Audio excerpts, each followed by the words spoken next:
Muling umarangkada ang kaabang-abang na medical mission ng mga Pasigueño sa pangunguna ni Kuya Cory, Ate Sara at Team Kayadis. Nakiisa rin ang mga kandidata mula sa iba't ibang barangay ng Miss Universe Pasig. Ito ay ginawa sa Barangay Sumilang Multipurpose Hall. Nagbigay ng serbisyong medical, dental, libreng gamot, eye check-up with free reading glass.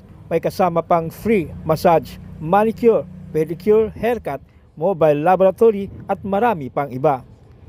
Libreng serbisyo dahil kay Ate Sara, alaga ka.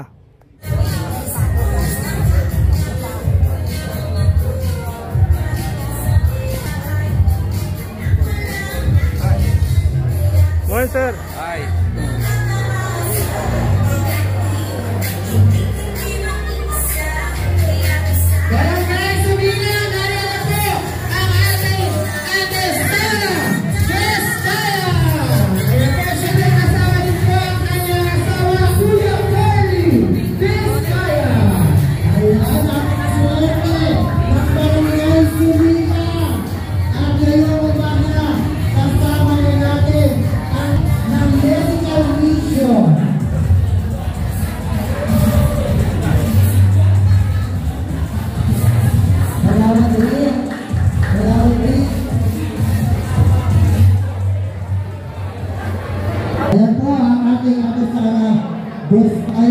Yes, yung ibang barangay, especially barangay Pinagbuhatan, Manggahan, kasi malalaking barangay yon.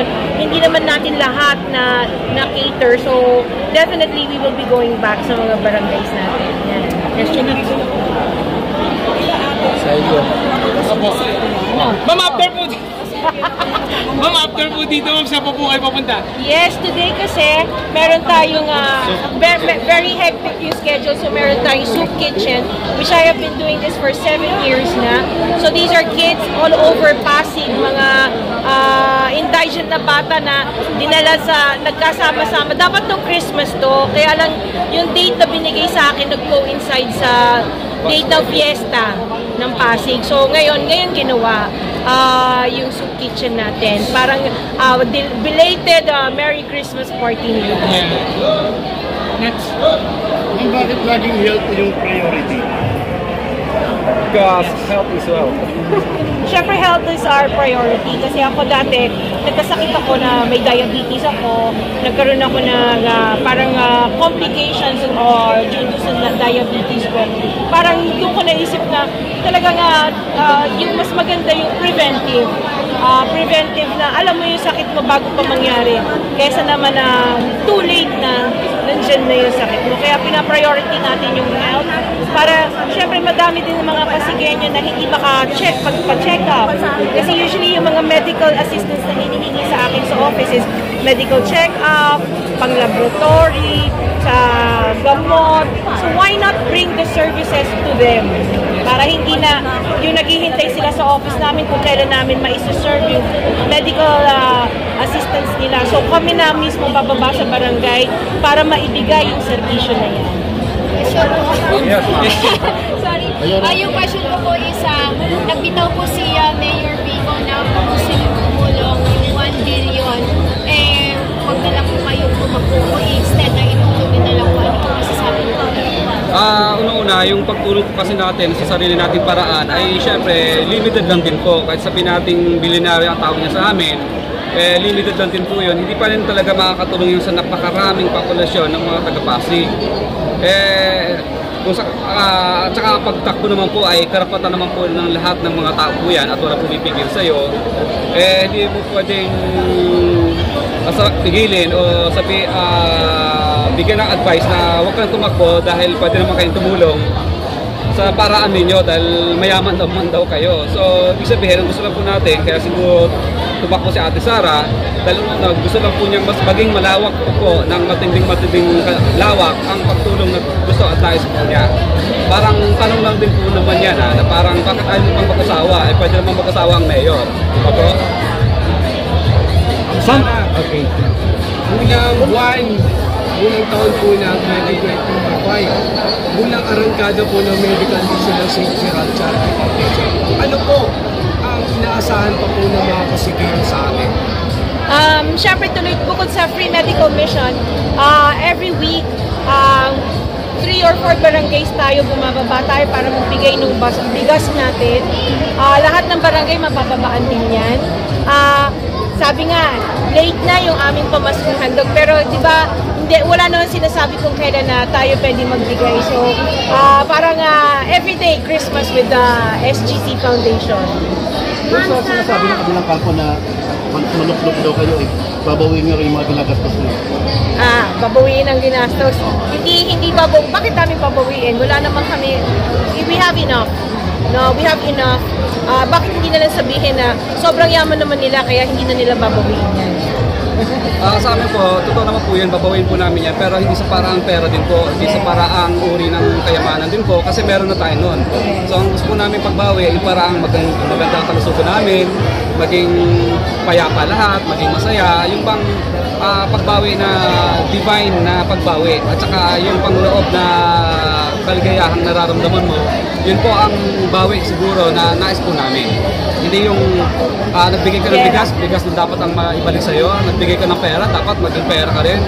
So siguro... Actually, we ask for nothing in return. Everything that we give, parang kusang loob namin yan, pero hindi kami humingi ng kapalit or kahit anuman. Kasi wala naman kami sinasabi dito, kay ano ka ba o kay ano ka ba, di ba? Dito everyone is welcome sa lahat ng services na binababa namin. Wala kaming pinipiling tao, wala kaming pinipiling kung partidos ka ba ng ganito or ganyan. Wala kaming pinipiling. Kahit sa pagbigay ng bigas, hindi kami nag-i-interview. Whoever needs our help, willing kami tumulong. At nasa sa inyo na yon kung ano yung maging decisions nyo. Ate Sara, maraming pong reaction nyo? Napakaraming nagpapasalamat sa social media sa ginawa po ninyong tulong sa kalusugan. Actually, minsan everyday na lumalabas ako, minsan becomes overwhelming.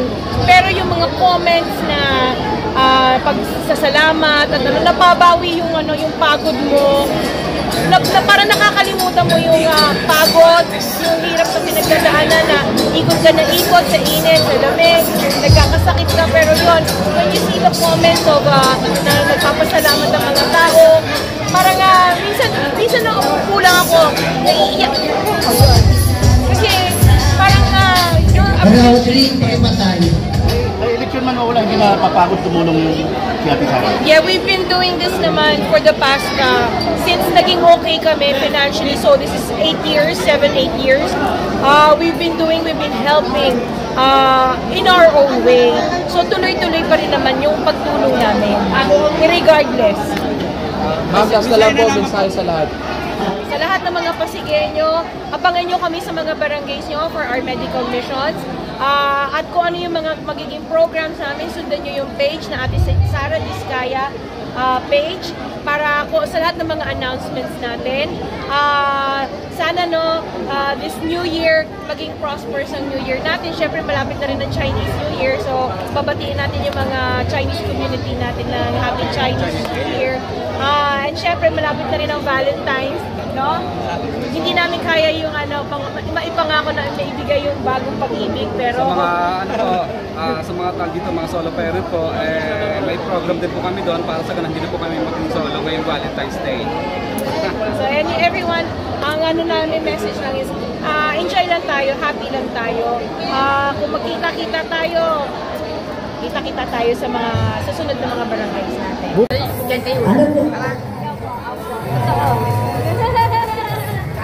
Asa lang sa mga nasalito ng hapon. Andito po ang puso pagdating sa servisyo. Ayan. Ako mo lang. Okay.